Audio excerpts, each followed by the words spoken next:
आज किसी भी विधानसभा में हमारे प्रत्याशी को कुछ भी वोट मिला हो, लेकिन घर घर तक वो प्रत्याशी पहुंचा है। जो लोग पार्टी से जुड़ना चाहते हैं, जो पार्टी की नीतियों से प्रभावित हैं, उनको जोड़ाया जाएगा। तो हम जीते नहीं हैं, लेकिन हमने सीखा बहुत कुछ है जी। क्योंकि आम आदमी पार्टी प्रदेश में परिवर्तन के लिए आई है। जो कार्यकर्ता हैं उनमें किसी भी तरीके से हौसले की, जोश की कमी नहीं है।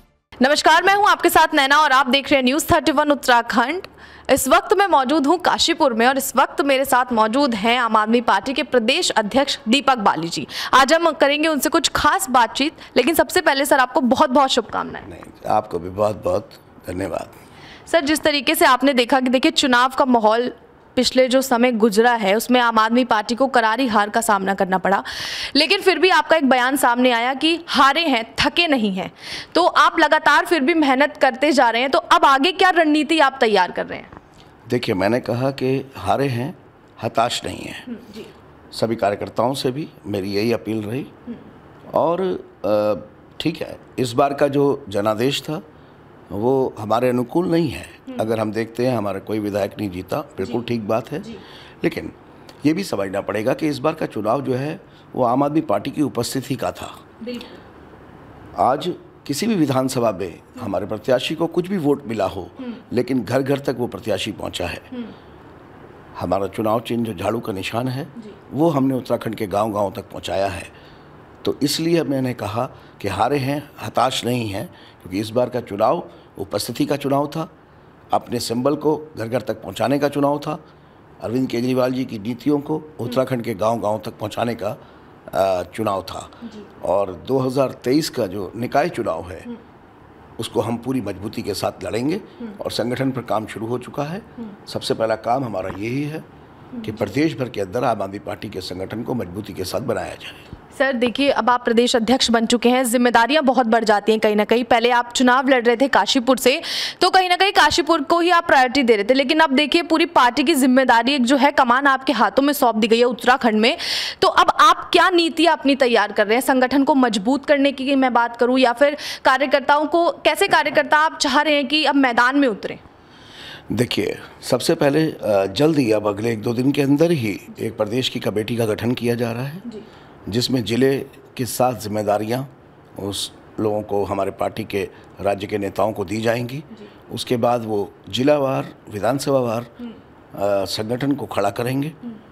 जो लोग पार्टी से जुड़ना चाहते हैं, जो पार्टी की नीतियों से प्रभावित हैं, उनको जोड़ाया जाएगा और उत्तराखंड के अंदर एक मजबूत संगठन को तैयार किया जाएगा। यही मेरी प्राथमिकता होगी। पुराने नए सभी कार्यकर्ताओं को साथ लेकर सम्मानित तरीके से, सम्मान के साथ आगे बढ़ा जाएगा, क्योंकि आम आदमी पार्टी का कार्यकर्ता, मैं फिर कहूँगा कि हारता नहीं है, या जीतता है या सीखता है। तो हम जीते नहीं हैं, लेकिन हमने सीखा बहुत कुछ है। जी बिल्कुल। सर, जिस तरीके से आपने देखा कि खटीमा से मुख्यमंत्री जी को बहुत ही करारी हार का सामना करना पड़ा। भुवन कापड़ी जी वहां पर विधायक बन चुके हैं, अब वो चंपावत से चुनाव लड़ रहे हैं। आपने कुछ दिनों पहले बयान दिया कि आप उनके सामने पूर्ण चुनौती, मतलब एक अपना कार्यकर्ता ऐसा खड़ा करेंगे जो पुरजोर चुनौती देगा। तो कौन वो कैंडिडेट हो सकता है? क्या जिन्होंने पहले वहां से चुनाव लड़ा वो हो सकते हैं, या फिर पार्टी कार्यकर्ता को चेंज कर देगी? देखिए, मैंने जो भी बयान दिया है, मैंने ये कहा है, जब 3 से 4 दिन पहले जब मुझसे पूछा गया तो मैंने हर बार यही कहा है।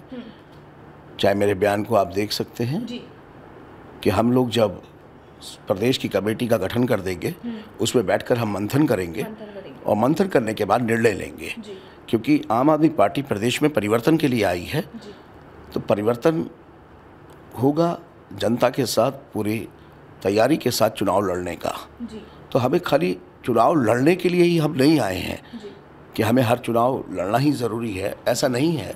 तो पार्टी के नेता अगले 2-3 दिन के अंदर गठन के बाद मंथन करके अपने निर्णय से हम चंपावत उपचुनाव को लेकर आपको अवगत कराएंगे। जी सर, जो चीज़ें पहले थी जनता के हित के लिए वही फिर से रहेंगी, या फिर आप कुछ ऐड ऑन करेंगे या फिर कुछ चेंजेस लेकर आएंगे? देखिए, आम आदमी पार्टी हमेशा ये कहती है कि वो जनता के लिए जनता की सरकार की बात करती है।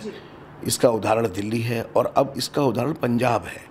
अभी पंजाब में आप देखिए, सरकार को बने हुए 100 दिन भी पूरे नहीं हुए हैं, उसके बाद भी महत्वपूर्ण घोषणाएं कर दी गई। और घोषणाओं का मतलब ये नहीं है, मैं आपको जैसे ये बताऊंगा, अगर 26,000 नियुक्तियों की बात की गई तो उनको सिलसिलेवार डिटेल वाइज कौन से डिपार्टमेंट में कौन सी नियुक्तियां होंगी वो सब उनको निकाला गया है। अगर आप सोशल मीडिया पे भी देखते हो, अगर आप न्यूज़ चैनल के माध्यम से भी देखते हो तो पूरी डिटेल के साथ निकाला गया है। अगर वहाँ पर एक किसानों के फसल में रोग लगा था, उसकी मुआवजा राशि की बात हुई तो वो भी खाली घोषणा नहीं हुई, घोषणा करके वो दे दी गई। तो इस तरीके की जो अभी आप जो बिजली का वादा किया गया था, आपको पता है कि उसके लिए 1 जुलाई से 300 यूनिट मुफ्त बिजली के वादे को पूरा किया जा रहा है। तो मेरे कहने का मतलब है कि घोषणाएं जो उत्तराखंड में थी वो ही पंजाब में थी। पंजाब में सरकार बनी इसलिए उन घोषणाओं को पूरा किया जा रहा है। यहाँ पर ठीक है, इस बार हमें जनादेश नहीं मिला तो इसलिए हम लोग दोबारा से, मैंने फिर कहा है कि दोबारा से जब जाएंगे तो हम जनता के लिए, जनता की सरकार बनाने के लिए ही जाएंगे जनता के पास, जिससे कि हम जो भी घोषणाएं करते हैं उनको पूरा करने का हमें जनादेश मिले। तो अब ये मान लिया जाए कि मजबूती के साथ अब संगठन आम आदमी पार्टी का बनने वाला है और बहुत जल्द मैदान में जब आम आदमी पार्टी उतरेगी तो पूरी तैयारियों के साथ। जी बिल्कुल बिल्कुल, मजबूत संगठन के साथ आगे बढ़ेंगे और हमारा जो कार्यकर्ता हैं उनमें किसी भी तरीके से हौसले की, जोश की कमी नहीं है।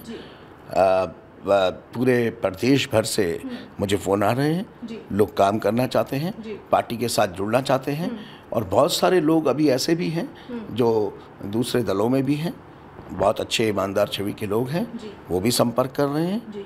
और जनता के भी बहुत सारे लोग हैं जो आम आदमी पार्टी की नीतियों से प्रभावित हैं और वो पार्टी के साथ जुड़ना चाहते हैं और पार्टी को उत्तराखंड में बढ़ाना चाहते हैं। तो उन सबका स्वागत है और उन सबको साथ लेकर काम किया जाएगा।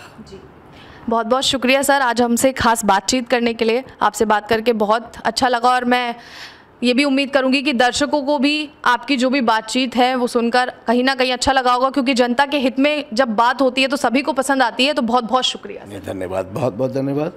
और उत्तराखंड की सम्मानित देवतुल्य जनता को भी मेरा नमस्कार, प्रणाम और धन्यवाद बहुत बहुत। मैं चाहूँगा कि आप सब लोग उत्तराखंड नवनिर्माण में हम लोगों का साथ दें और जो भी समस्याएं जो पिछले 21 साल से हैं उनके निराकरण के लिए हमारे साथ आएँ। धन्यवाद।